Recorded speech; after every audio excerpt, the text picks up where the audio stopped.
এই সরকার আসার পরে আমরা একটা আশার বাণী দেখছি যে না এই সরকার কিছু দিবে। বাংলাদেশে একমাত্র অবহেলিত দ্বীপ জেলা ভোলা, এবং এই জেলায় আমরা যা দিচ্ছি তার বিনিময়ে আমরা কিছুই পাচ্ছি না।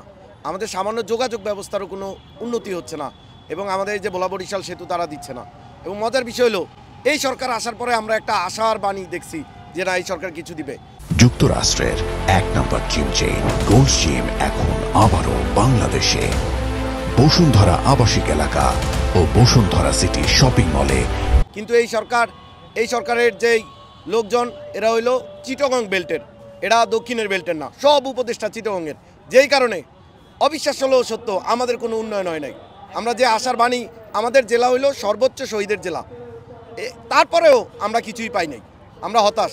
এবং বর্তমান যে উপদেষ্টারা তারা সবাই চট্টগ্রাম বেল্ট, চিটাগং বেল্ট হওয়ার কারণে এবং কুমিল্লার বেল্টের হওয়ার এই ডক্টর আশিক চৌধুরী আমাদের এই প্রজেক্টের পিপিপি এবং বিডার চেয়ারম্যান, সে আমাদের ব্যাপারে কোনো উদ্যোগ নিচ্ছে না। সে আছে তার চিটাগং নিয়া।